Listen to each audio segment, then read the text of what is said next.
Praise the lord. ఈరోజు దేవుని వాగ్దానము, శ్రేష్టమైన ప్రతి ఈవియు సంపూర్ణమైన ప్రతి వరమును పరసంబంధమైనదై జ్యోతిర్మయుడగు తండ్రి యొద్ద నుండి వచ్చును. ఆయన యందు ఏ చంచలత్వమైనను గమనాగమనముల వలన కలుగు ఏ ఛాయ అయినను లేదు. యాకోబు రాసిన పత్రిక 1వ అధ్యాయము 17వ వచనము. సహోదరి సహోదరులారా, ఈ వాక్యం ద్వారా యాకోబు మనకు తెలియజేసింది ఏంటంటే, ప్రతి మంచి విషయం, సంపూర్ణమైన ప్రతి వరం దేవుని నుండి మాత్రమే వస్తుంది. దేవుడు ప్రకాశముతో నిండినవాడు, అనగా జ్యోతిర్మయుడు. ఆయనలో మార్పులు ఉండవు. మనుషుల్లాగా చంచలత్వం, మార్పు, అభిప్రాయ భేదాలు ఉండవు. ఆయన సత్యమైనవాడు, స్థిరమైనవాడు, ఎప్పటికీ ఒకే విధంగా ఉండేవాడు. మన జీవితంలో ఉన్న మంచి విషయాలన్నీ, అనగా ఆరోగ్యం, జ్ఞానం, ప్రేమ, ధైర్యం, సమాధానం, ఇవన్నీ దేవుని వరాలే. ఇది మన శ్రమతో కాకుండా ఆయన దయతో వచ్చినదిగా గుర్తించాలి. ఆయన యందు ఏ చంచలత్వమైనను గమనాగమనముల వలన కలుగు ఏ ఛాయ అయినను లేదని వ్రాయబడింది. అనగా దేవుడు మారిపోవడం, మనుషుల్లా మనసు మార్చుకోవడం ఉండదు. ఆయన శాశ్వతమైనవాడు, నమ్మదగినవాడు, శాశ్వతంగా లోపరహితుడు. ఆయన అభివృద్ధి చెందవలసినది, ఎదగవలసినది ఏమీ లేదు. ఆయన తత్వానికి కలపవలసినది, తీసివేయవలసినది ఏమీ లేదు. భక్తుడు ఈ విధంగా అంటున్నాడు, మేము ఆయన వలన విని మీకు ప్రకటించు వర్తమానం ఏమనగా, దేవుడు వెలుగై ఉన్నాడు, ఆయన యందు చీకటి ఎంత మాత్రమునూ లేదు. ఆయనతో కూడా సహవాసము గలవారమని చెప్పుకొని చీకటిలో నడిచిన ఎడల మనం అబద్ధమాడచ్చు, సత్యమును జరిగింపకుందుము. అయితే ఆయన వెలుగులోనున్న ప్రకారము మనమును వెలుగులో నడిచిన ఎడల మనము అన్యోన్య సహవాసము గలవారమై ఉందుము.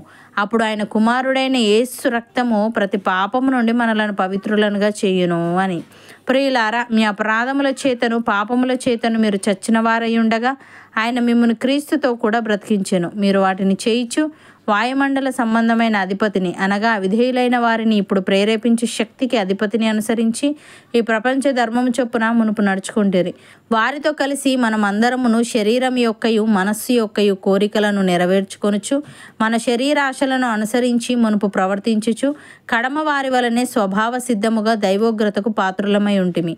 అయినను దేవుడు కరుణా సంపన్నుడై ఉండి మనము మన అపరాధముల చేత చచ్చిన వారమై ఉండినప్పుడు సైతము మనేడలు చూపిన తన మహాప్రేమ చేత మనలను క్రీస్తుతో కూడా బ్రతికించెను.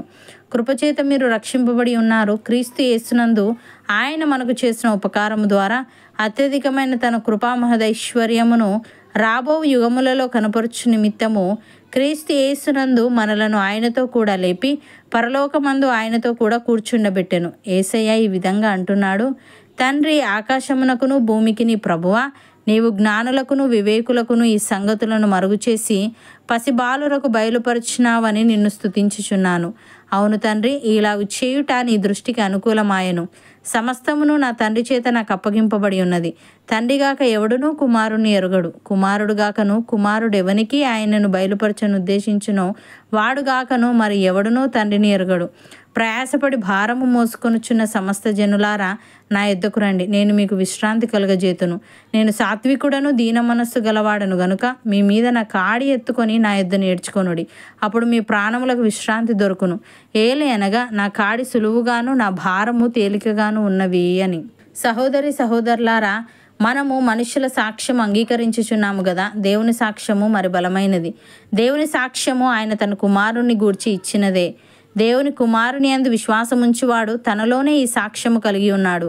దేవుని నమ్మనివాడు ఆయన తన కుమారుని గూర్చి ఇచ్చిన సాక్ష్యమును నమ్మలేదు గనుక అతడు దేవుణ్ణి అబద్ధికునిగా చేసినవాడే. ఆ సాక్ష్యం ఏమనగా, దేవుడు మనకు నిత్య జీవమును దయచేసెను. ఈ జీవము ఆయన కుమారుని యందు ఉన్నది. దేవుని కుమారుని అంగీకరించువాడు జీవము గలవాడు, దేవుని కుమారుని అంగీకరింపనివాడు జీవము లేనివాడే. అవును అన్నవారు నాతో పాటు ప్రార్థనలో ఏకీభవించండి.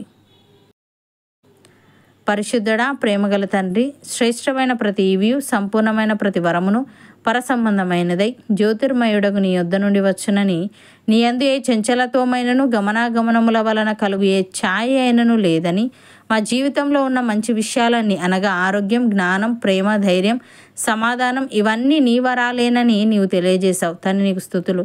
దేవా, నీవు వెలుగై ఉన్నావు గనుక, నీ యందు చీకటి ఎంత మాత్రమును లేదు గనుక నీతో కూడా సహవాసము గలవారమని చెప్పుకొని చీకటిలో నడిచిన ఎడల మేము అబద్ధమాడుచు సత్యమును జరిగింపకుందుము గనుక నీవు వెలుగులోనున్న ప్రకారము మేమును వెలుగులో నడుస్తూ నీతో అన్యోన్య సహవాసము గలవారమై ఉండుటకు సహాయము దయచేయమని మేమందరము విశ్వాస విషయంలోనూ నిన్ను గూర్చిన జ్ఞాన విషయంలోనూ ఏకత్వము పొంది సంపూర్ణ పురుషుల మగుటకు అనగా నీకు కలిగిన సంపూర్ణతకు సమానమైన సంపూర్ణత గలవార మగుటకు కృపచూపమని మా మీద నీ కాడి ఎత్తుకొని నీ యొద్ద నేర్చుకుంటూ నీవిచ్చే విశ్రాంతిని పొందుకునే భాగ్యం మాలో ప్రతి ఒక్కరికి నీవే అనుగ్రహించమని యేసుక్రీస్తు నామమున ప్రార్థిస్తున్నాము తండ్రి.